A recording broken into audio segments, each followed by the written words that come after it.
just reading a very brief profile for our delegates. Mr. Prashant is an expert on corporate strategy, business creation, diversification, and performance enhancement assignments in textile, apparel, and retail sector for Indian and international clients for over 25 years experience. I request Mr. Agarwal to kindly present the theme for the conference. Over to you, sir. Thank you. Thank you. Good morning, everyone. Let me just, you have to enable my screen sharing for sharing of the presentation. Hello? Yes, sir, we are hearing you. So no, I am saying I have to share my presentation, so you have to allow me to share the screen, because as a host is disabled participant for screen sharing. Sure, sir. Our technical team will be looking into that very soon. Hello, Prashant sir, now you can share. Okay, thank you.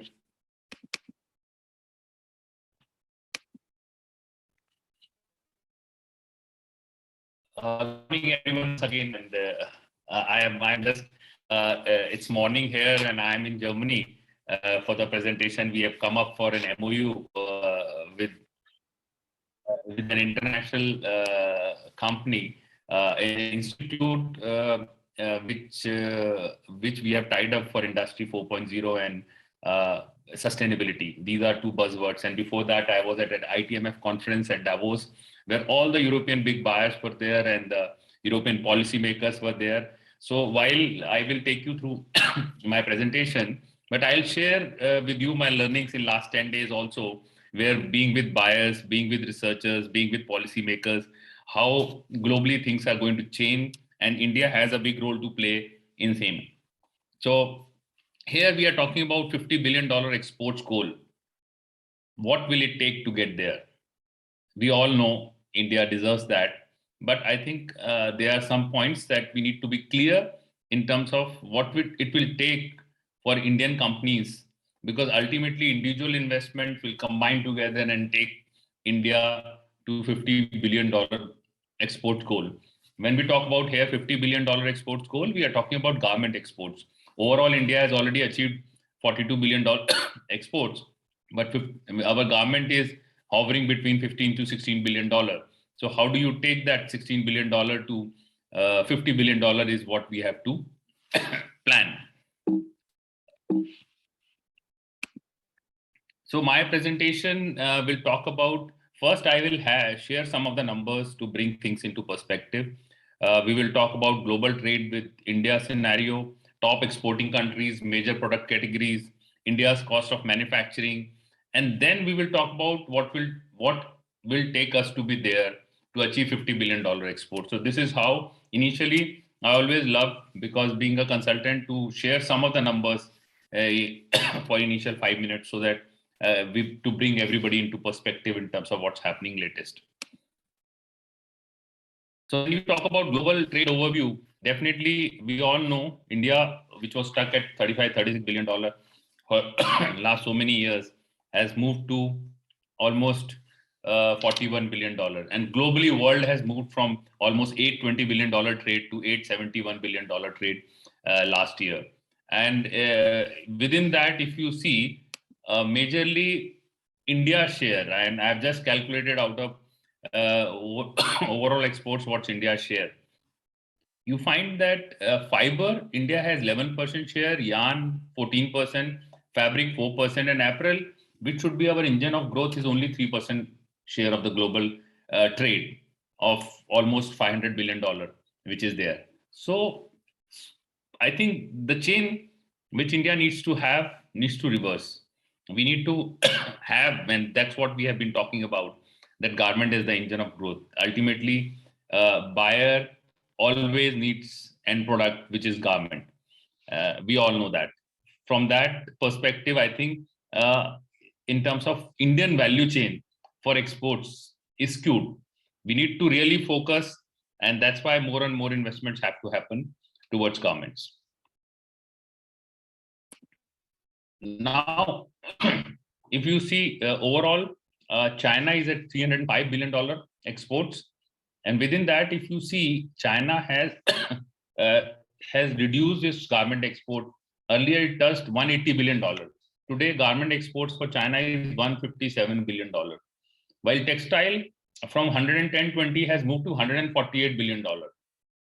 And this is how I met during these conference, a lot of Chinese player and the top presidents of different associations and all, where they say that while we will keep making apparel, but the whole focus of the country in terms of policy making has moved towards technical textiles, because the wages in China are $600 and above, which is almost 3 times that of India. So we will not be able to sustain apparel manufacturing for long. We'll keep manufacturing for domestic market, we'll keep exporting, but technical textile will be a major focus. And you could see that apparel has moved from $180 billion to $157 billion exports, while textile has moved from $130 billion to $150 billion. So means technical textiles or textiles and fabrics, that's being more exported out of China. And China, as you know, if they have planned a strategy, they will really go ahead with that strategy. So $305 billion, 148 textiles and 157 apparel. While Bangladesh, again, $40 billion exports and $2 billion textiles. So whatever textiles they are investing hugely, they're converting into garments. And that's the philosophy, where I think the ideal model where you set up garment factories, you have a feed for fabrics, and India already has some value chain. Definitely, we all know as a garment exporter, there is a lot of challenges which are there in fabric, for good quality fabrics in India. And still we have to import a lot of fabrics. $1 billion plus fabrics are being imported into India. And whatever is available, there are challenges in quality, but I think that's one area that we have to overcome. And India has $41 billion exports, out of which textile is 26. And so if you see second, third, fourth, in terms of overall exports, we are all together almost 5%. Bangladesh, $43 billion exports, Germany, 42, India, 41, Vietnam, 38. So we are all in the same bracket. And I think we need to move. That's what we are talking about when we are saying $50 billion of garment exports, almost $50 billion of textile exports will also happen. So it's kind of this, from 41, we have to move to 100 to see that we really clearly come to position second behind China. So these are some of the numbers perspective. Where do we stand, and what's the strategy at a country level one has for garment exports? India, now you can see that some of the areas, for example, spun yarns and home textiles, where India has really focused, have created large capacities. And in those areas where India is able to create large capacities, they are able to beat China in the competition. So it's not that China is not beatable and China is number one, we can't match their cost. I think there are some of the areas in manufacturing, while I will talk about later about them, has to be taken care. And India, then the way they have leapfrogged in terms of yarns and home textiles, we can do in other segments also. Today, India's spun yarn, if you see natural spun yarn, India has the largest share, 22% share of global exports, while China is only 15%. Spun yarn, China is 38%, India is 13%. So in spun yarn, natural fibers, where India has been in the leading position globally. And now if you see from a home textile perspective, if you see home textiles, China is 40% share and India is 12%. While this 12%, why this is showing 12% here? Because when you talk about home textiles, it's not about bed sheets and towels, where India is almost have more than 40% share of US imports. But it covers blankets and other materials. So if you take all into account, China has a share of 40%, while India has 12%. But if it talks about bed sheets and towels, India has more than 50% share. So the kind of capacities, 5-6 players are there. They have set up huge capacities. They're all compliant. They're taking best technology, and they are beating China in all grounds. So I think spun yarn, natural, and home textile is two examples where we can say that it's not that China is not beatable. It's just a focus to be created in one area, and then we can say that we can achieve our targets in the area that we want to expand. In terms of emerging trends, we all know whether it's online presence, cutting down on discretionary expenditure where inflation is going up. In Europe, I'm sitting here and everybody is all talking about gas prices everywhere, while inflation has gone up in US also, but sales is not so much down in US as it is down in Europe. We and I tend to tell you, when European from Brussels, European Union director was talking about, and in their mandate they have mentioned that we'll move from fast fashion to slow fashion.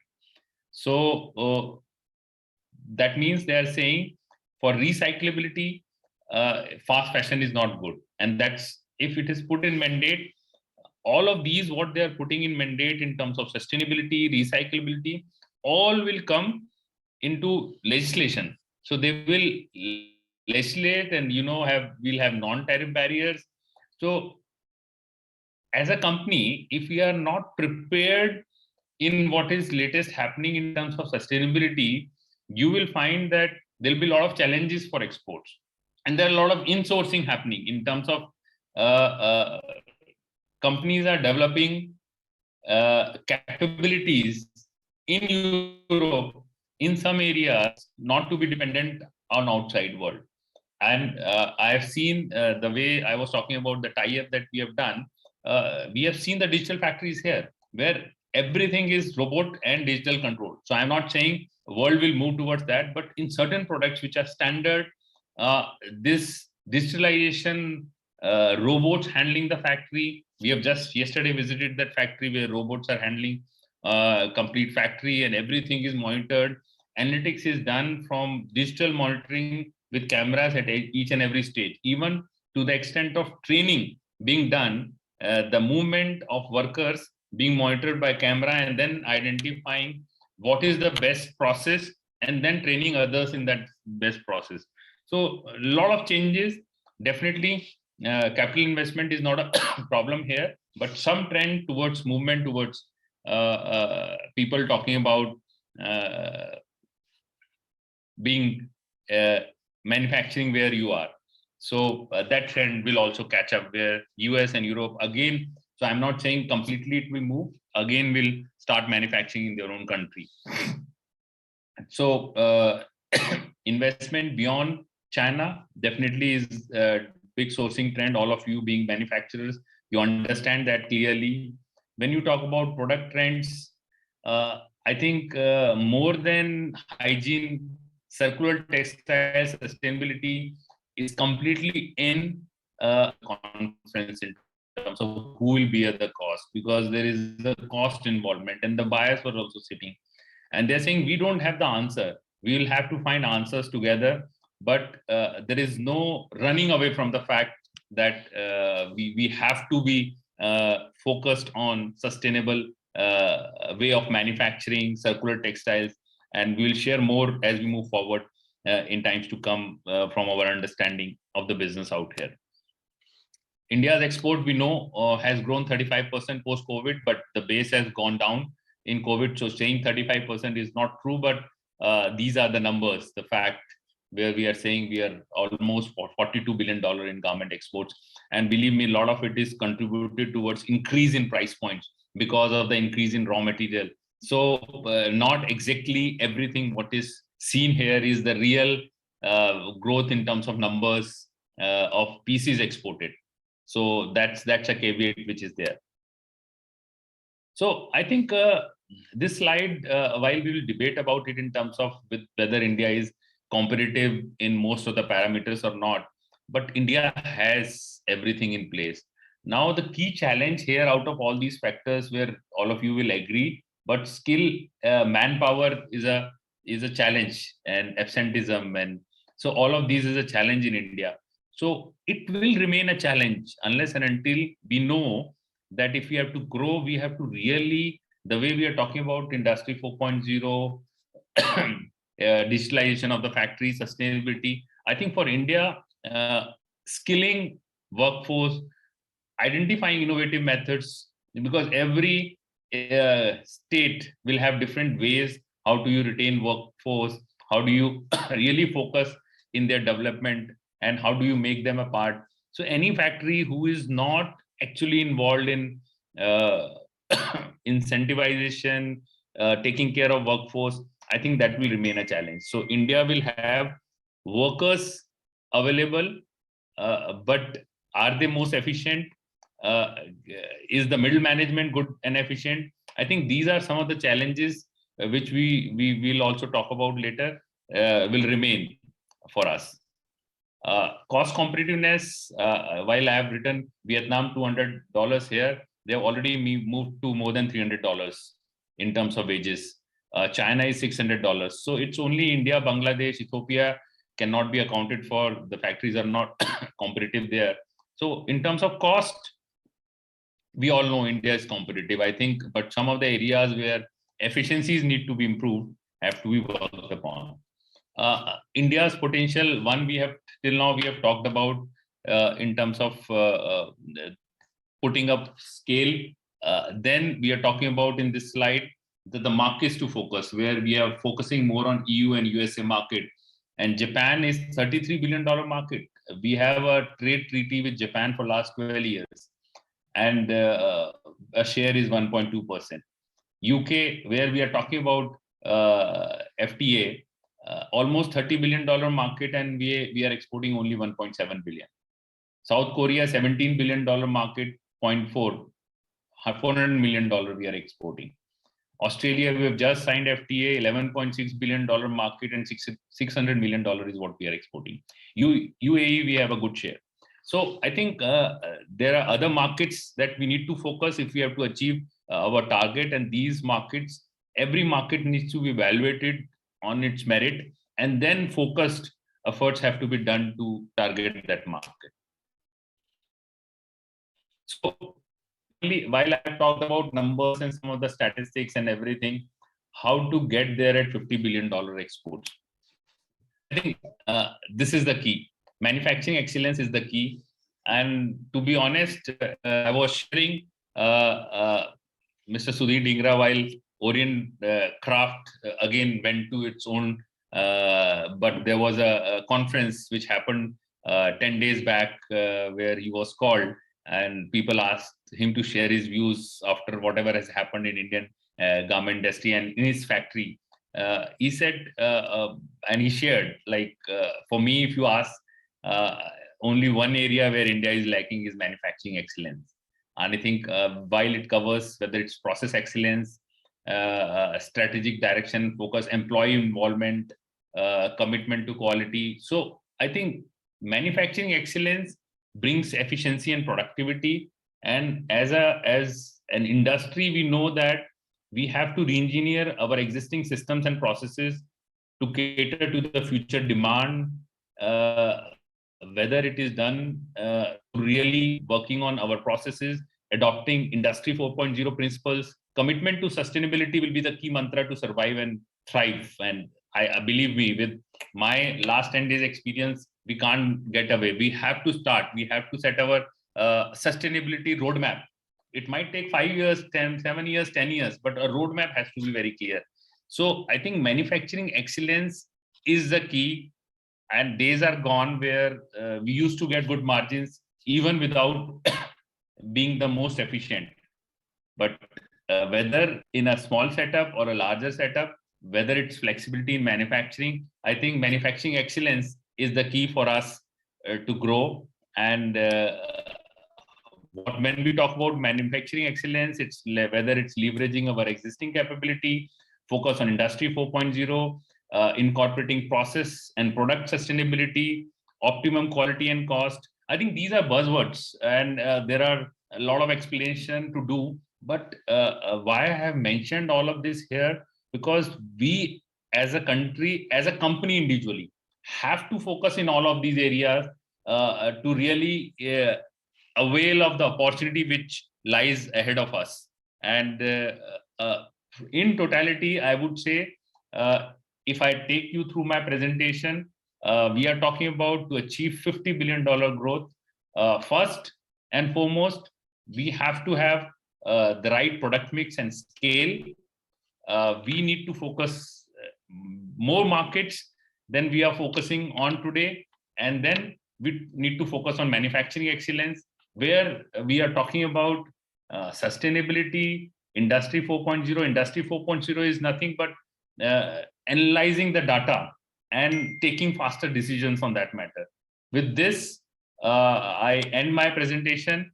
I hope and I feel that all the manufacturers sitting over here would take this opportunity and give India its due share. Thank you. Thanks to all of you. Thank you so much, sir. Indeed, very amazing presentation. And we can understand much more targets need to be achieved by India, which has been envisioned by all of us. Now, dear delegates, the session closes here. I request one and all present here to kindly join us for the next session for the presentations by clicking on the tab. Thank you so much, everyone. Thank you. Thanks, everyone.